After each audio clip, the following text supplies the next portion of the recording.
အိမ်နီးချင်းအန်တီဝန်ကဘူဒိုဇာရှိမှာပက်လက်လန်ပြီးအိတ်ချလိုက်တယ်ကျွန်တော်ကြေးရွာလမ်းခင်းမှုအတွက်ကျွန်တော်ပတ်စံ3သိန်းကိုကိုယ်တိုင်ထုတ်သုံးခဲ့တယ်ဒီလမ်းကကျွန်တော်မိသားစုရဲ့ဖုံးရွှေကိုဖျက်ဆီးပစ်တာပဲတကယ်လို့အိမ်ရှိကနေလမ်းဖောက်ချင်ရင်ကျမကို3သိန်းပေးလိုက်ပါမဟုတ်ရင်ဘယ်သူမှဘာမှလုပ်လို့မရဘူးကျွန်တော်အေးဆက်ဆက်ရေမောလိုက်ပြီးလုပ်သားတွေကိုပြန်ဆုပ်ဖို့ပြောလိုက်တယ်ပြီးတော့သူမအိမ်နောက်ကမြေလွတ်မြေရိုင်းတွေကိုနောက်ထပ်2သိန်းနဲ့ဝယ်လိုက်ပြီးအဲ့ဒီနေရာကိုပတ်လဲလမ်းကျဲကြီးခင်းကသူမအိမ်ကိုတန်တိုင်တွေနဲ့လုံးဝပိတ်ဆို့လိုက်တယ်တစ်နှစ်ကြာတဲ့အခါသူမသားအိမ်အောင်ကြတော့မယ်ရိုးစရိုက်ကားတန်းကြီးရွာထဲကိုရောက်လာပေမဲ့ရာစုနှစ်အတွင်းတစ်ခါမှမကြုံဘူးတဲ့မိုးတဲထန်စွာရွာသွန်းမှုနဲ့ကြုံတွေ့လိုက်ရတယ်ဒေါ်လာ1 တန်းတန်မင်္ဂလာဆောင်ကားတွေကသူမအိမ်ရှိကရွှွလွန်ခြင်းထဲမှာပိတ်မိသွားတယ်သူတို့သမီးကကားထဲမှာတင်ဒေါသထွက်ပြီးမင်္ဂလာပွဲကိုဖျက်သိမ်းမယ်လို့ချိန်ချောက်တယ်အန်တီဝန်ကလုံးဝယူသွတ်သွားတယ်သူမကတူတချောင်းကိုကင်ပြီးလမ်းကြောင်းဖောက်ဖို့ကျွန်တော်ခြံစည်းရိုးကိုရိုက်ခွဲဖို့ကြိုးစားတယ်ကျွန်တော်ထုံဆက်ကြီးကိုမောင်းသွားပြီးဝင်ပေါက်ကိုတင်းတင်းကြပ်ကြပ်ပိတ်ဆို့လိုက်တယ်ကျွန်တော်စစ်လိတ်တလိတ်မိလိုက်ပြီးပြုံးပြလိုက်တယ်အန်တီဝန်မိုးရွာရင်စီးစိမ်တက်တယ်ဆိုတာဟုတ်တယ်မဟုတ်လားအဲ့ဒီရွှွလွန်ခြင်းကရှင်တို့အတွက်ယတနာအိုးကြီးလေဒီလိုနေ့ကြီးမှာကျွန်တော်ကဘလို့လုတ်တကားဖွင့်ပြီးရှင်တို့မိသားစုရဲ့ဖုံးရွှေကိုဖျက်ဆီးရပါမလဲစီချင်းမြန်လာခဲ့လူဖူကီအိမ်အပြင်ဘက်မှာတခုခုဖြစ်နေတယ်အလုတ်သမားတွေဆက်လုပ်လို့မရတော့ဘူးအဲ့ဒီလူမိန်းမကဘူဒိုဇာအောက်မှာအော်ဟစ်ဆဲဆိုနေတယ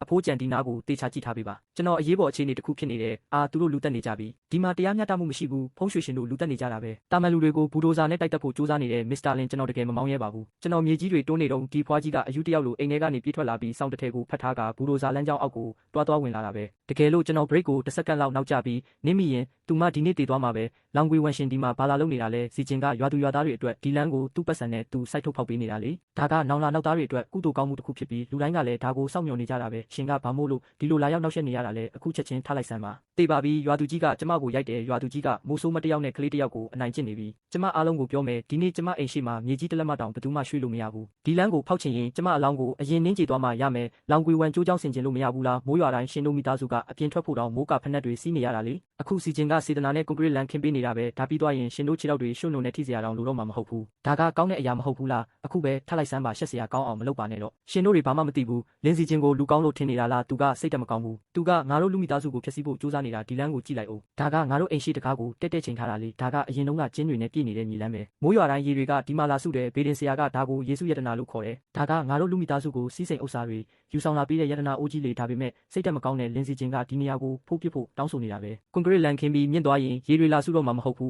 အဲ့ဒီခါငါတို့မိသားစုရဲ့စီးစိမ်တွေကအဲ့ဒီကွန်ကရစ်လမ်းအတိုင်းစီးဆင်းသွားတော့မှာမဟုတ်ဘူးလားဒါတင်မကသေးဘူးလမ်းကပြန့်သွားရင်ကားတွေကမြန်မြန်မောင်းလာပြီးအိမ်ရှိတကားကိုတက်ချိန်ဝင်လာလိမ့်မယ်အဲ့ဒါကိုနှလုံးသားကိုထိုးဖောက်တဲ့ချိန်စာလို့ခေါ်တယ်နားလည်ပြီလားလင်းစီချင်းရှင်ကဒီလမ်းကိုငါတို့လူမိသားစုရဲ့ဖုံးရွှေကိုဖျက်ဆီးပြီးမျိုးဆက်ပြတ်သွားအောင်ဖောက်နေတာပဲဟာဘလောက်တောင်ယူမိုက်လိုက်တယ်လဲဒါက2022ရောက်နေပြီရှင်ကဒီလိုအယူသေးတဲ့အမိုက်စကားတွေကိုပြောနေတုံးလားရှင်ချင်းကိုယတနာအိုးလို့ခေါ်တာလားဒါဆိုရင်ရှင်တို့ရဲ့ထမင်းအိုးကိုရိုက်ခွဲပြီးဝက်ချန်လုပ်ပါတော့လားကျွန်တော်ဂရုမစိုက်ဘူးအဲ့ဒီအတိုင်းပဲဖြစ်ရမယ်ကျမအိမ်ရှိက90မီတာလမ်းပိုင်းမှာကြောက်ခဲတစ်လုံးတောင်ချခွင့်မပေးဘူးရှင်တို့အဖွဲထွက်သွားမလားဒါမှမဟုတ်ဒီနေ့ကျမကိုတိုက်တက်ပြီးငရဲမင်းစီမှာတိုင်ခွင့်ပြုမလားဒါက9နှစ်လောက်ကကျွန်တော်သားဆိုရင်စိတ်ညံလက်ညံနဲ့သူမကိုဆွဲဖယ်ပြစ်မိမှာပဲဒါပေမဲ့ကြုံတွေ့ခဲ့တဲ့မြအရာတွေအားလုံးပြီးနောက်ဒီလိုလူမျိုးတွေကိုဘယ်လိုကင်တွယ်ရမလဲဆိုတာကျွန်တော်ကောင်းကောင်းသိသွားခဲ့တယ်လူမိသားစုကတကူကောင်းဆန်ပြီးအမြဲတမ်းအခွင့်အရေးယူတတ်တယ်ဆိုတာရွာထဲမှာလူတိုင်းသိကြတယ်ဒီလမ်းကသူတို့ကိုတကယ်အကျိုးပြုမယ်ဆိုရင်ကျွမ်းကွေအိုကဘူဒိုဇာရှိမှဒူးထောက်ပြီးအရင်ဆုံးကျေးဇူးတင်မဲ့သူဖြစ်မှာပဲသူမကဒီနေ့ဒီလောက်အထိအကြီးအကျယ်လုပ်ပြနေတာဟာစိတ်ကူးရင်ဖုံးရွှေအတွက်မဟုတ်ဘူးသူမမှာပတ်စံဆိုတဲ့ရည်ရွယ်ချက်တစ်ခုတည်းပဲရှိတယ်အခုထိတော့အင်ရှင်လူဖူကီကပေါ်မလာသေးဘူးဦးလေးလူဖုံးရွှေဆိုတာအရေးကြီးတယ်မလား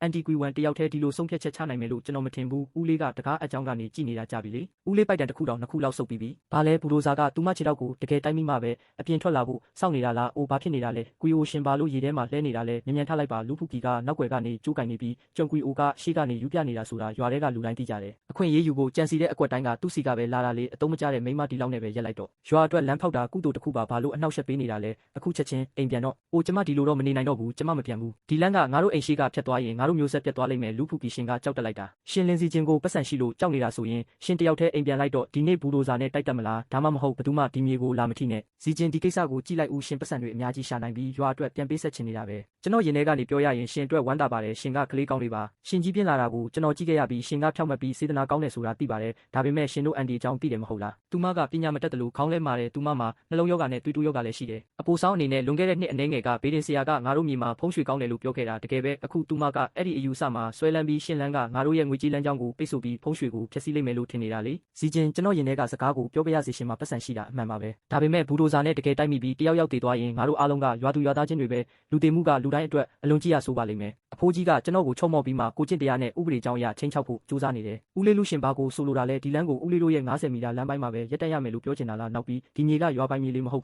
ဘူးကျွန်တော်လမ်းဖောက်တာကိုအပြည့်အဝထောက်ခံပါတယ်ကျွန်တော်အားလုံးအတွက်အဆင်ပြေမဲ့နီးလန်းကိုတွေ့ထားတယ်ဒီလိုလုပ်ရင်ကောဘယ်လိုလဲဖုံးရွှေပျက်စီးပြီးစိတ်တော့ကရောက်ရတဲ့အတွက်ရော်ကြီးအဖြစ်ကျွန်တော်တို့ကိုတသိမ်းပေးလိုက်ပါအဲ့ အဲ့ဒီတသိန်းသာပေးလိုက်ရင်ကျွန်တော်အသက်အရွယ်နဲ့ဒူးထောက်เสียရလိုရင်တောင်အန်တီကိုအိမ်ပြန်ပို့ပေးပြီးမနှက်ဖြန်မှာအလုပ်ကိုနှောက်နှေးမှာမဟုတ်ဘူးလို့ကျွန်တော်အာမခံပါတယ်လမ်းချောချောနဲ့ပြီးသွားဖို့အတွက်တသိန်းပဲလေရှင့်လိုတထေးကြီးအတွက်ဒါကအိတ်ကက်ထဲကပတ်စံလောက်ပဲမဟုတ်လားတသိန်းလားလူဖူကီရှင်ယူနေတာလားဘန်ကိုပဲတပြတိုက်လိုက်ပါတော့လားရှင်တို့အိမ်ရှိကအမိုက်ဆုံ90မီတာလမ်းပိုင်းကိုတသိန်းပေးရမယ်ပေါ့တသိန်းဆိုရင်မြို့ထဲမှာအိမ်တဝက်တောင်ဝယ်လို့ရတယ်ရှင်ကရှက်တက်တဲ့သူမဟုတ်ဘူးစီကျင်ကလူတိုင်းကိုကူညီဖို့ဒီလမ်းကိုဖောက်နေတာလေပြီးတော့ရှင်ကသူ့စီကအခွင့်အရေးယူနေတာလူဖူကီတာကအထမတောင်းယူတာပဲစီကျင်ကလမ်းအတွက်သူ့ပတ်စံနဲ့သူစိုက်ထုတ်နေတာဖြစ်ပြီးရွာကစီမံခန့်ခွဲကတပြားမှမယူထားဘူးအခုရှင်ကလမ်းကြီးပါတောင်းရသေးတာလားကျွန်တော်အခုချက်ချင်းရဲစခန်းကိုဖုန်းဆက်ပြီးရှင်ကိုဖမ်းခိုင်းလိုက်မယ်ရှင်ကကောင်းကင်နဲ့မြေကြီးကိုထိန်းချုပ်နိုင်ရင်တောင်ကျွန်တော်အိမ်ရှိမှာအိတ်နေတဲ့ကျွန်တော်မိမကိုထိန်းချုပ်နိုင်မှာမလားဒီလမ်းကိုအစိုးရကဖောက်နေတာမဟုတ်ဘူးလင်းစီချင်းကပုတ်ကလိကဖောက်နေတာလေနောက်ပြီးငါတို့ရဲ့ဖုန်းရွှေတွေပျက်စီးနေတာပဲရောကြီးတောင်းတာဘာမှလို့လဲစီချင်းရှင်ရဲ့ဆောက်လုပ်ရေးအဖွဲ့ကတနေ့ကိုကုန်ကြစည်အများကြီးရှိမှာပဲလမ်းကတဝက်ပြီးနေပြီးရွာဝင်ပေါက်ရဲ့အုံမြစ်တွေလည်းချပြီးပြီလေ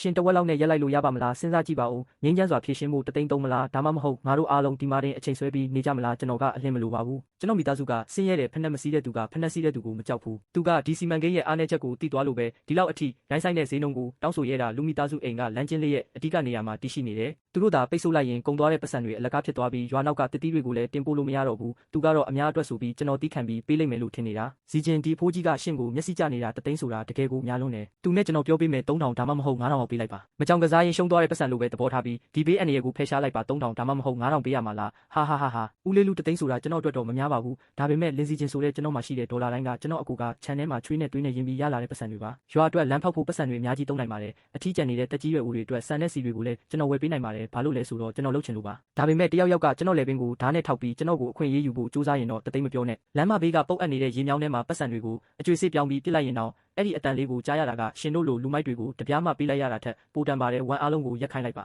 ဆက်တွေကိုပိတ်လိုက်တော့ကျွန်တော်တို့ပြီးသွားပြီစီချင်းမယူမိုက်ပါနဲ့ကျွန်တော်ရှင့်ကို24နာရီအချိန်ပေးမယ်